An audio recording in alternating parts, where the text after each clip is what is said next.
السلام علیکم دوستو، مجموعہ تعزیرات پاکستان کے پارٹ 31 میں خوش آمدید۔ جیسے کہ آپ سب کو معلوم ہے کہ پچھلی ویڈیو میں ہم نے مجموعہ تعزیرات پاکستان کا دفعہ 294 فحش حرکات اور فحش گیت پڑھا تھا۔ اس دفعہ میں ہم نے پڑھا تھا کہ فحش حرکات کا کیا مطلب ہوتا ہے، اور جب کوئی شخص کسی مقام عام پر کوئی فحش حرکات کرتا ہے، فحش گانے گاتا ہے یا فحش اشعار پڑھتا ہے اور یا پھر فحش قسم کی گالیاں بکتا ہے جس سے عام لوگوں کو تکلیف ہو، تو ایسے شخص کو کس قسم کی سزا دی جائے گی، یہ اس ویڈیو میں ہم نے تفصیل کے ساتھ پڑھا تھا۔ آج کی اس ویڈیو میں ہم مجموعہ تعزیرات پاکستان کا دفعہ 299 تعریفات پڑھیں گے، لیکن اس سے پہلے آپ کو بتاتا چلوں کہ یہاں سے مجموعہ تعزیرات پاکستان کا باب 16 شروع ہوتا ہے۔ اس باب میں ان جرائم اور دفعات کو شامل کیا گیا ہے جو کسی انسان کے جسم کے خلاف کیے جاتے ہیں، مثلا کسی شخص کو زخمی کرنا یا جان سے مار دینا وغیرہ۔ اس باب میں آنے والے کچھ الفاظ کی یہاں اس دفعہ میں وضاحت کی گئی ہے کہ جب بھی اس باب میں کوئی ایسا لفظ آئے جس کی تعریف اس دفعہ یعنی 299 میں کی گئی ہو تو اس کے وہی معنی اور مطلب لیے جائیں گے جو کہ یہاں پر بیان ہوئے ہیں۔ دوستو، ویڈیو شروع کرنے سے پہلے آپ سب سے گزارش ہے کہ اور جانو یوٹیوب چینل کو لازمی سبسکرائب کریں اور کمنٹ سیکشن میں اپنی رائے کا اظہار کرنا مت بھولیے۔ تو چلیں ویڈیو شروع کرتے ہیں۔ دفعہ 299 تعریفات۔ باب ہاذا میں جب تک یا قرینہ عبارت میں کوئی امر اس کے خلاف نہ ہو، یعنی جیسے پہلے میں نے بتایا کہ اس دفعہ میں جن الفاظ کی یا تراکیب کی تعریف کی گئی ہے تو اس کے معنی اور مطلب اس باب میں اسی طرح لیے جائیں گے جس طرح 299 میں بیان ہوئے ہیں۔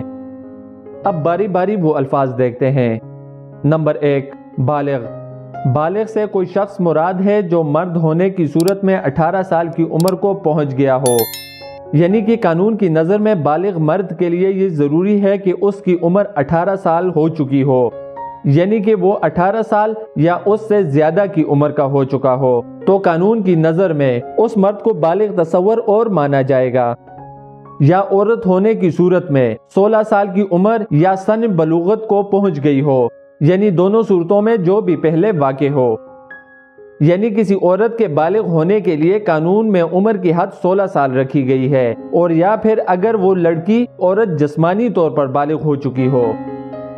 یعنی کہ عورت کے بالغ ہونے کے لیے قانون میں 2 شرائط رکھی گئی ہیں۔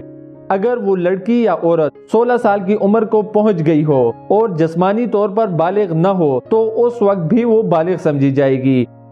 اور یا پھر اگر وہ 16 سال کی عمر سے پہلے ہی جسمانی طور پر بالغ ہو جائے، یعنی بلوغت کے عمل سے گزر جائے، تو اس وقت بھی یہ عورت بالغ تصور ہوگی۔ نمبر 2، نابالغ۔ نابالغ سے کوئی ایسا شخص مراد ہے جو بالغ نہ ہو، یعنی کہ اس ضمن میں ہمیں بتایا گیا ہے کہ جب کوئی مرد جس کی عمر 18 سال سے کم ہو یا عورت ہونے کی صورت میں اس کی عمر 16 سال سے کم ہو یا جسمانی طور پر بلوغت کے عمل سے نہیں گزری ہو تو وہ نابالغ تصور ہوں گے۔ یعنی مختصر طور پر ہم یہ کہہ سکتے ہیں کہ جب کوئی مرد یا عورت بالغ ہونے کی شرائط کو پورا نہیں کرتا تو وہ نابالغ تصور ہوگا۔ نمبر 3، عرش۔ عرش سے مراد وہ مالی معاوضہ ہے جو مجرم کی طرف سے زر رسیدہ کے ورثاء کو ادا کیا جانا ہو، یعنی اس ضمن کے مطابق عرش سے وہ جرمانہ یا مالی معاوضہ مراد ہے جو مجرم کی جانب سے زر رسیدہ یا اس کے ورثاء کو ادا کیا جانا ہو۔ مثال کے طور پر الف بے کو کوئی ضرر پہنچاتا ہے اور عدالت سے الف مجرم ثابت ہو جاتا ہے، یعنی کہ اس پر ثابت ہو جاتا ہے کہ اس نے بے کو یہ زخم یا کوئی ضرر پہنچایا ہے، تو الف کی جانب سے بے یا اس کے ورثاء کو جو جرمانہ یا مالی معاوضہ ادا کیا جائے گا اس کو عرش کہا جاتا ہے۔ نمبر 4، زمان۔ زمان سے مراد عدالت کا مقرر کردہ وہ مالی معاوضہ ہے جو مجرم کی طرف سے زر رسیدہ کو ایسا ضرر جو مستوجب عرش نہ ہو پہنچانے کی پاداش میں ادا کی جائے، یعنی کہ اس ضمن میں ہمیں بتایا گیا ہے کہ زمان وہ مالی معاوضہ یا جرمانہ ہے جو کہ عدالت مقرر کرتی ہے۔ یہ مالی معاوضہ مجرم کی جانب سے زر رسیدہ کو، یعنی جو شخص زخمی وغیرہ ہوا ہو، اس کو یا اس کے ورثاء کو ادا کی جائے گی۔ اور زمان اس وقت ادا کی جاتی ہے جب جرم عرش کی حد تک نہیں پہنچتا، یعنی مجرم کوئی ایسا زخم کسی شخص کو پہنچاتا ہے جس میں عرش کے شرائط یا لوازمات پورے نہ ہو، تو ان حالات میں زمان کے تحت ضرر رسیدہ کو مالی معاوضہ دیا جائے گا جو کہ عدالت کی جانب سے مقرر ہوگا۔ نمبر 5، دیت۔ دیت کی تعریف دفعہ 323 مجموعہ حاضہ میں کی گئی ہے، جس کی مقدار 30,630 گرام چاندی ہے، اور یہاں اس کا مراد وہ مالی معاوضہ ہے جو مجرم کی طرف سے ضرر رسیدہ کی ورثاء کو ادا کیا جاتا ہے، یعنی کہ دیت کی باقاعدہ اور مکمل تعریف مجموعہ تعزیرات پاکستان کے دفعہ 323 یعنی 323 میں کی گئی ہے، جس کی مقدار 30,630 گرام چاندی بنتی ہے، جبکہ اس دفعہ میں اس کی تعریف اس طرح کی گئی ہے کہ ایسا مالی معاوضہ جو کہ مجرم کی جانب سے ضرر رسیدہ کے ورثاء کو ادا کیا جائے گا۔ نمبر 6، تعزیر۔ قصاص، دیت اور عرش کے علاوہ دیگر سزا مراد ہے، یعنی جب کوئی جرم قصاص، دیت اور عرش کے لوازمات اور شرائط پورے نہیں کرتا تو اس وقت مجرم کو تعزیر کے تحت سزا دی جائے گی۔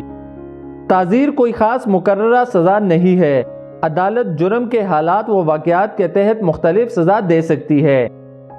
نمبر 7، قتل۔ قتل کا مراد کسی شخص کا ہلاکت وقوع میں لانا مراد ہے،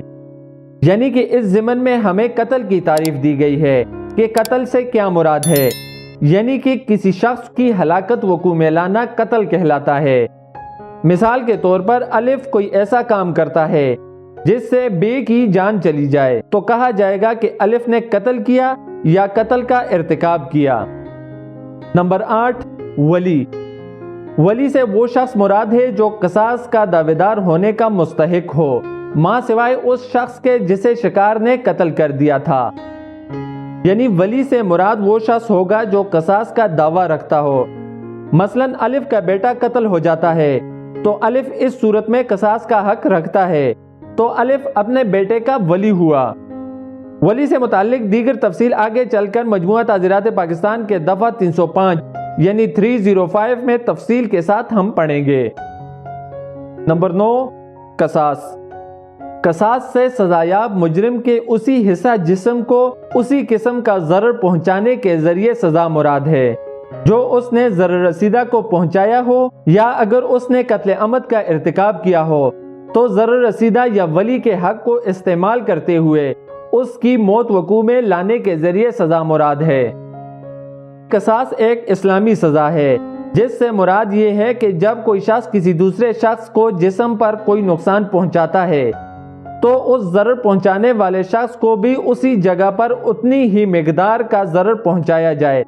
مثلا الف لڑائی جھگڑے میں بے کا ہاتھ کاٹ لیتا ہے تو قصاص کے قانون کے مطابق بے یا اس کے ولی الف کا ہاتھ اسی جگہ سے کاٹ دیں جہاں سے الف نے بے کا ہاتھ کاٹا تھا، لیکن یاد رہے کہ سزا دینے کا اختیار عدالت یا حکومت وقت کے پاس ہونے کی وجہ سے قصاص کی سزا بھی عدالت ہی کے ذریعے دی جا سکتی ہے۔ اگر کوئی شخص اپنی مرضی کے مطابق قصاص لینے کا فیصلہ کرتا ہے تو یہ بھی ایک قابل سزا جرم ہوگا، اور قصاص کا قانون قتل کے معاملے میں بھی نافذ ہوتا ہے۔ نمبر 10، اکراہ تام۔ اکراہ تام سے کسی شخص یا اس کی بیوی یا خاوند یا کسی خونی رشتہ دار کو جو بغرض ازدواج حرمت کے درجے میں ہو فوراً ہلاکت یا جسم کے کسی عضو کو مستقل نقصان یا فعل خلاف وضع الفطری یا زنا بالجبر کا ہدف بنائے جانے کے خوف میں ڈالنا مراد ہے، یعنی کہ کوئی شخص کسی دوسرے شخص کو اس کے قریبی رشتہ داروں کے ذریعے سے خوف میں ڈالتا ہے تو یہ اکراہ تام کہلائے گا۔ مثال کے طور پر الف جو کہ بے سے کوئی خلاف قانون کام کرنے کا کہتا ہے اور ساتھ میں دھمکی یا عمل کے ذریعے سے یہ باور بھی کرواتا ہے اگر تم نے یہ کام نہ کیا تو میں تمہارے قریبی رشتہ دار جیسے ماں، بیٹا، بیٹی، بیوی یا دیگر قریبی قسم کے رشتہ دار ان کو قتل کر دوں گا یا ان کے جسم کے کسی حصے کو نقصان پہنچاؤں گا، یا فطرت کے خلاف کسی کے ساتھ زنا یعنی لڑکے کا لڑکے کے ساتھ زبردستی وغیرہ کروں گا، یا تمہارے خاندان کے کسی فرد کے ساتھ زنا بالجبر کروں گا، تو کہا جائے گا کہ الف نے بے کو اکراہ تام کے ذریعے سے خوف میں ڈالا۔